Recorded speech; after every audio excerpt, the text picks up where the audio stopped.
తాకట్టులో ఉన్న బంగారాన్ని విడిపించి ఆ రోజు ఆన్లైన్ ధరకే కొంటుంది కొమ్మూరి గోల్డ్.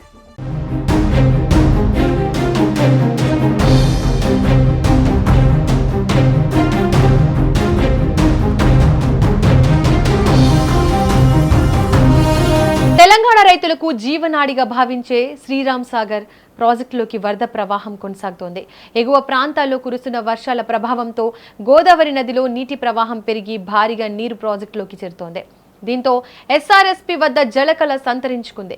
చాలా రోజుల తర్వాత ప్రాజెక్టులోకి గణనీయంగా నీరు చేరుతుండటంతో రైతులు ఆనందం వ్యక్తం చేస్తున్నారు. అయితే తాజా సమాచారం ప్రకారం ప్రస్తుతం శ్రీరామ్ సాగర్ ప్రాజెక్టులోకి 40,380 క్యూసెక్కుల వరద నీరు ప్రవహిస్తోంది. ఎగువ ప్రాంతాల్లో కురుస్తున్న వర్షాలకు తోడు గోదావరి పరివాహక ప్రాంతాల నుంచి వస్తున్న నీరు ప్రాజెక్టులోకి చేరుతుంది. దీంతో అధికారులు ఎప్పటికప్పుడు నీటి పరిస్థితిని పరిశీలిస్తున్నారు. శ్రీరామ్ సాగర్ ప్రాజెక్టు పూర్తి స్థాయి నీటి మట్టం 1,091 అడుగులు కాగా ప్రస్తుతం నీటి మట్టం 1,071.20 అడుగుల వద్ద నమోదైంది.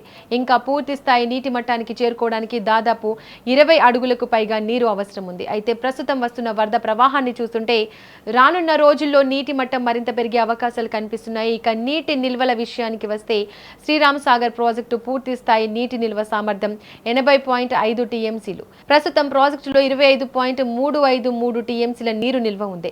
గతంతో పోలిస్తే ఇది మెరుగైన పరిస్థితిగా అధికారులు చెబుతున్నారు. వర్షాలు కొనసాగితే నిల్వలు మరింత పెరిగే అవకాశం ఉందని అంచనా వేస్తున్నారు. శ్రీరామ్ సాగర్ ప్రాజెక్టు కేవలం ఒక జలాశయం మాత్రమే కాదు, ఉత్తర తెలంగాణ వ్యవసాయానికి ఇది వెన్నుముక లాంటిది. నిజామాబాద్, జగిత్యాల, నిర్మల్, కామారెడ్డి, కరీంనగర్ జిల్లాల్లోని లక్షల ఎకరాలకు ఈ ప్రాజెక్టు నీరందిస్తోంది. అందుకే ప్రతి రైతు చూపు ప్రస్తుతం ఎస్ఆర్ఎస్పీ పైనే ఉంది. గత కొన్నేళ్లుగా వర్షాభావ పరిస్థితులు, తక్కువ ప్రవాహాల కారణంగా రైతులు అనేక ఇబ్బందులు ఎదుర్కొన్నారు. సాగునీటి కోసం ఎదురు చూడాల్సిన పరిస్థితి ఏర్పడింది. కానీ ఈసారి వర్షాలు అనుకూలంగా కురవడంతో ప్రాజెక్టులోకి నీరు చేరుతోంది. దీంతో రైతుల్లో కొత్త ఆశలు చిగురిస్తున్నాయి. ప్రస్తుతం అధికారులు ప్రాజెక్టు పరిస్థితిని ఎప్పటికప్పుడు సమీక్షిస్తున్నారు. ఎగువ ప్రాంతాల్లో వర్షాలు కొనసాగితే ప్రవాహం మరింత పెరిగే అవకాశం ఉందని చెబుతున్నారు. అవసరమైతే నీటి విడుదలపై కూడా నిర్ణయాలు తీసుకునే అవకాశం ఉంది.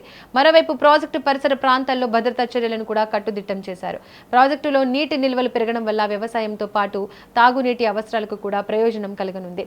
గ్రామీణ ప్రాంతాల్లో నీటి కొరత తగ్గే అవకాశం ఉంది. రాబోయే రబీ, యాసంగి పంటల సాగుకు కూడా ఇది ఎంతో ఉపయోగపడుతుందని వ్యవసాయ నిపుణులు చెబుతున్నారు. మొత్తంగా చూస్తే శ్రీరామ్ సాగర్ ప్రాజెక్టులోకి కొనసాగుతున్న వరద ప్రవాహం తెలంగాణ రైతులకు శుభ సూచికంగా మారింది. ప్రస్తుతం 40,380 క్యూసెక్కుల నీరు ప్రాజెక్టులోకి చేరుతుండగా నీటి మట్టం 1,071.20 అడుగులకు చేరుకుంది. నిల్వలు కూడా క్రమంగా పెరుగుతున్నాయి. వర్షాలు ఇదే విధంగా కొనసాగితే రానున్న రోజుల్లో శ్రీరామ్ సాగర్ మరింత నిండిపోయి రైతుల ఆశలను నెరవేర్చే అవకాశాలు కనిపిస్తున్నాయి.